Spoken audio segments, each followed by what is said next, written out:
Thank you for listening to The Lawyer's Daughter. This is Jen Carroll, and this podcast does not have any video. I know I'm on YouTube, but that doesn't matter. I really appreciate you listening to the podcast here. Let's go get started. Welcome back, my friends.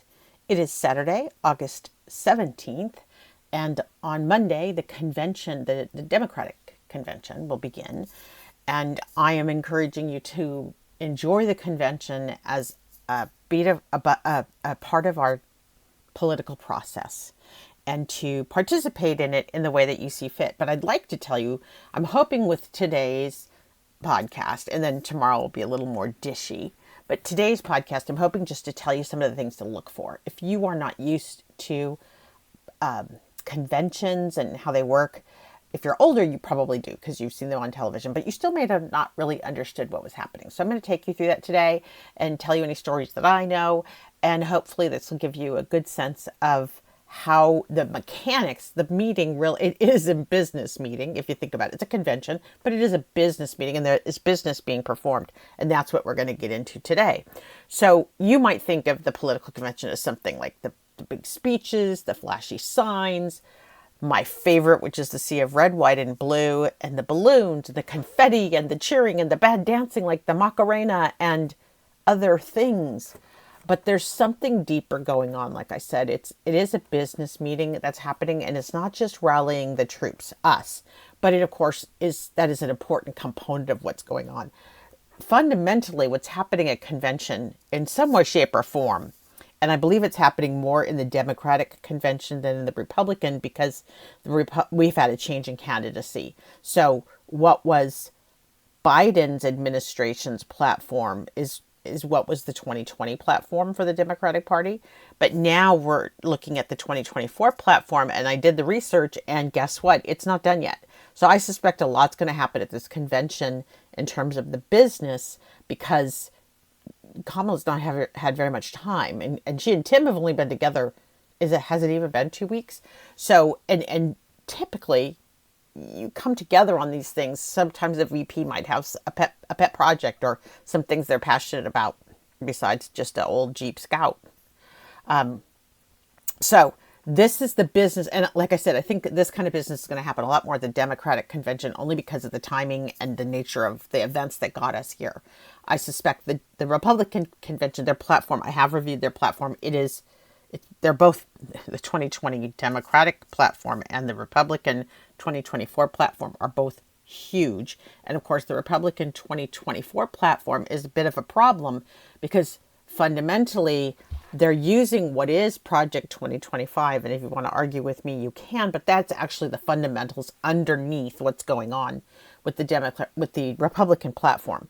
So there's actually two documents, and I was trying to do a rhetorical analysis this morning, and I can't do it yet. I need to get the Democratic platform finalized for 2024, but it is very telling from a rhetorical analysis perspective how different the approach to sharing platforms and how they're being written.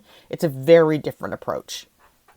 So I'm going to save all that for when I can actually do a legitimate rhetorical analysis so that I can share that with you. But I would need it to be accurate, and I need the Democrats to get their 2024 platform at least more final than it is now. What I have right now in comparison to what the Republicans have is nothing. I mean, it's just really, really small. So like a PDF, 98 pages versus 10 pages, like that kind of difference. It's a vast difference. There's a big gap. So, all right. So this is what you do at a convention is you come together and you build your party's platform. So the platform it's a document that outlines the party's core belief. Like I just mentioned, it has their beliefs, their policies, and their goals. It's kind of the party's manifesto or a blueprint that guides everything it stands for and what it aims to achieve. That's why they have a lot of pages, because they typically take the big issues, the ones that people care a lot about, and then they explain how they're going to handle the issue. That's really it. And so let me give you a caveat though. You can look at a platform and see what the intention is. Just know intentions often change once they meet the realities of life, just like in our own lives. Just like I wake up every morning and swear to God I'm going to clean my house, and yet that intention has yet to influence my actual daily behavior. I make little steps, but nothing like with the vision I have in my mind. So make sure that you know a platform is still an intention. So you can go argue with your party leaders and say, you promised this. That's legit. They did promise this. But again, it's an intention. Okay, so it's got this blueprint. And the reason it's important to you is because it reflects the issues that directly affect you. Those are things like healthcare or jobs or climate change or insurance or all kinds of things, regulations that keep you safe. All of that is part of this platform. Those are the issues. It's not necessarily all the things because America's complicated, but it is intended to be a swipe at the big things. And it's supposed to put in, they're supposed to put a stake in the ground, probably the best way to think of it, a stake in the ground about what their intentions are so that you know that's what I want. That's why I'm aligning my vote with you. It shouldn't be a bunch of lofty ideas. It actually should be a roadmap to influence legislation and the country's direction. And it usually aligns, how we voters usually align with the party is along values. Because if it's aligned in values, it has a better chance of manifesting. But here's the deal. The platform isn't something that's handed down from on high. Well, I mean, it could be. That's a fairly authoritarian model. In a democracy, the platform is actually supposed to do, I'll use business words for it, but really has the bubble up and the top down going on. Meaning your party leader has their plan in their head, but they should also be listening to what bubbles up from the grassroots, from us, from the voters, from who they're there to represent. The constituents, those are us. And honestly, while they represent all of us, if you don't vote, you got to shut up. I mean, sorry, but if you're not a voter, your ability to bitch, it's if you can't vote, that's one thing, that's separate. But if you can vote, you choose to opt out. My mom and dad taught me this from the beginning, man. If you don't have skin in the game, you don't get to bitch about it. That's just not how it works. And boy, that skin in the game's been a thing my whole life. Even for paying for therapy and other things. If you don't put skin in the game, your commitment to it is so much less. Just so much less. Don't ever let your parents pay for your therapy unless they owe you. But then you know what? Use that money for a car and you pay for your therapy. I'm telling you. When you have skin in the game, you're much more likely to show up and take it more seriously. So that's the deal with these party platforms. We voters should have skin in the game. It should be something we care about and that we're willing to fight for. So one key component of how platforms get made and what happens at conventions are delegates. And delegates are chosen voters that we choose during the primary elections. Remember, those are the ones that happen in the spring or summer, and they're usually by party. Unless your state has something special going on, you typically vote along party lines at the primary. So even though your voting registration is public, people know you might be voting Republican or you might be voting Democrat or third party. Even though that's public, how you vote is still private. But those delegates you vote for, when you vote in the primary in the spring or summer, you still vote for the candidate. Like, go in there and you can vote for John McCain. But the thing what that triggers in your state is it triggers a delegate. And that delegate has pledged to support who you voted for, John McCain, at the party's national convention. So the delegates then go to the convention and they cast their votes to nominate the party's candidate for the general election. In the old days, there was mixed. It was mixed. You didn't just have all of us want to go for you. I think media, all of the technology and media has accelerated some of this deciding, which is, I don't know. I mean, that's one of the things we're talking about when we look at the voters' rights bills and making sure that we have good voting legislation that protects the vote, because it's evolving and how we are informed is different. So in this case, I'm not sure if delegates they do come to nominate, but there's just not this different factions like it used to be. They used to come and try to influence one another. That was some of the sport of it, some of the fun and why people really liked it, people who like to argue and influence. So it's not quite the case, but they still go to the convention to cast their votes to nominate the candidate for the general election, which happens in November. And that pretty much ensures the candidate with the most support is going to be nominated going forward. The delegates are dedicated party members, so they belong to the party that you voted for. If you voted for McCain, they belong to the Republican Party, just like that. And they are usually very active volunteers. In fact, typically how you get to be a delegate is that people have seen you show up and show up and show up. Being a delegate is kind of a VIP in the grassroots world. It's very cool because you get to go to the parties and you get to be part of the club and you get to have a selfie with somebody important, but you have to earn it and you usually work. So that's how delegates, you'll see them. That's who's generally on the floor are delegates. Conventions are stinky with delegates everywhere. But how do they make an impact beyond what's going on, just their nomination vote? They participate in the debates on the key issues and help draft the party platform. So honest to God, when I said business meetings, there's actually places where, now I'm thinking of all the craziest business workshops I've ever been in, but where you're sitting there with whiteboards and 3M Post-it note papers, flip charts, and you're writing down how you think it should go. And some poor person's there as a secretary trying to coalesce these ideas and make them make sense. But that's what's supposed to be happening. And then they should also prioritize them. And this begins to shape the party's message heading into the general election. And this is why choosing delegates that match your values, and you do it by choosing a candidate, is really important, because they then represent us, the voters, at the convention, making sure that what we care about matters. Now, if there's something you really, really care about, like I know there are delegates who are very anti-gun, so they can combine their party affiliation with their cause, and that gets them more access. So I'm just saying, if you want to be a delegate, there are perks, but you're really working hard on something. If you're really behind the issues, you're really involved, and this is something you care about. So I just wanted to point out how delegates work. And here's an example of how different conventions can be. Just in 2016, so what is that? Almost 8 years ago, the Republican convention spent a lot of time debating issues like immigration and national security. And their delegates, the Republican delegates in 2016, played a crucial role in shaping the party's platform, pushing for stricter immigration policies and a stronger stance on defense. That same summer, on the Democratic side, and that was the Hillary Clinton group, so it was Trump group and the Clinton group, they were involved debating and trying to clarify issues like healthcare and trade.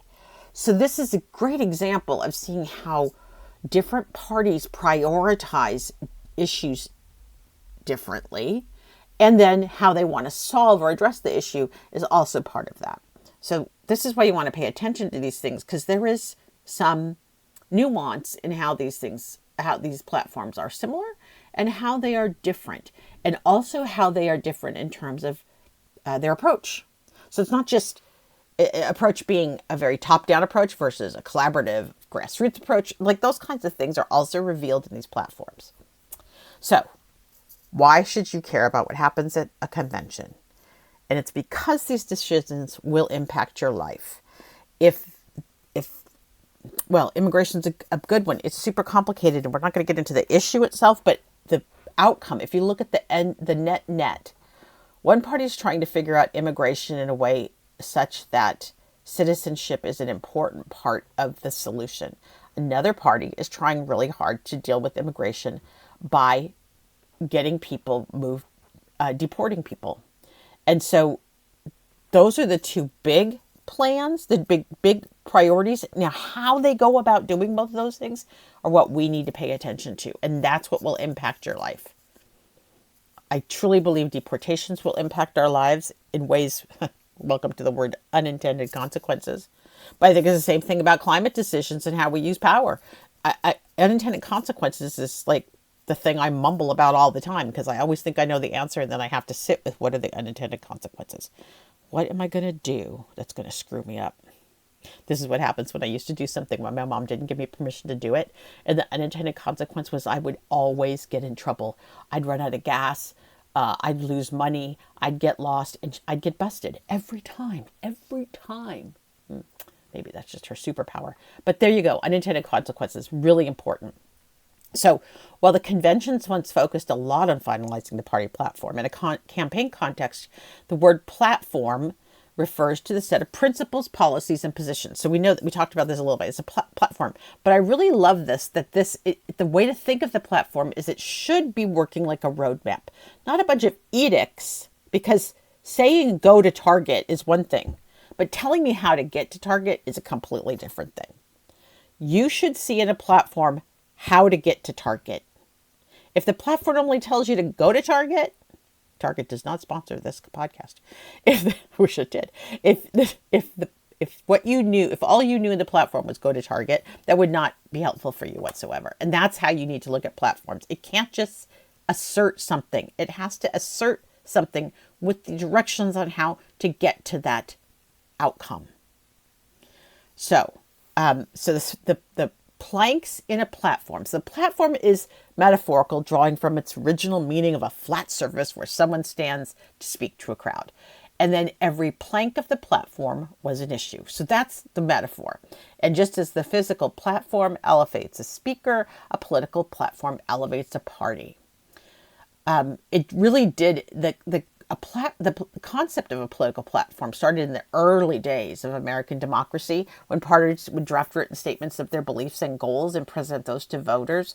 Over time, these platforms have evolved to reflect the changing priorities and values of the party and its supporters, and also reflect our culture and our norms as our democracy continues to grow, right? So I go back, if you haven't gone back and looked at the Republican Party platform, you can just Google it, and it clicks through to a PDF. Don't just look at the main page. It's at the RNC website, but don't just look at the main page. There's like a 98-page PDF, and it is indexed and everything, so you can go find it. And also, if you want a PDF, you can do Control F and search for things that you care about. Control F is find once you're in the PDF, and you can find things that you care about. So it's a little hard. It's a lot to read. I got to tell you, I don't want to read the whole thing, but I was doing Control F, which is on a PC, to find things that I needed, so I could see if I could do a rhetorical analysis. Anyway, that's how you go after these platforms. You need to go see what you've got there. And then if you're interested in the Democratic platform, that should be getting finalized. There is something at the DNC, but like I said, what I fell for, unfortunately, was the 2020 platform. And then I realized, ooh, that's the PDF, and it's big, but it's dated. It's very, very dated. So then I looked harder and found that they have essentially what they're talking about doing for the platform. But I suspect we might not have a deliverable by Thursday, but I suspect we'll have a deliverable shortly after that, just knowing how business works and how hard it is to get words written down and converted into something everybody agrees to. Okay, so your goal now is to get... So tomorrow I'm going to have some fun stuff about conventions, like gaffes and cool things, like the color. We're going to just spill some tea about conventions tomorrow. But today, it's a good chance for you to take a look, clear your schedule for the week if you're going to be a convention watcher, and then go do some more investigating on your own of these platforms and see if the things you care about are what's in there. Well, like I said, we're going to talk issues after the convention, and we'll look at some of them, and mostly I'm just going to try to showcase both sides. That's why I really need the Democratic platform to get finalized, because I'd like to showcase both sides and have you... just so we practice looking at what the issues are and how to tune noise out, because some things people promise just can't be done, and how to focus on the things that are actually achievable, provided everybody's willing to work together, which is always a big part of our democracy, how much we're willing to collaborate and come together as a coalition. Thank you for listening to today's podcast. Come back tomorrow for all the tea about conventions, the gaffes, the excitement, all of that, all the color. And we'll get ready to fly into Monday as we become convention consumers. Thank you for listening to today's podcast. Make sure you subscribe and rate, and I'll be back with another episode really soon.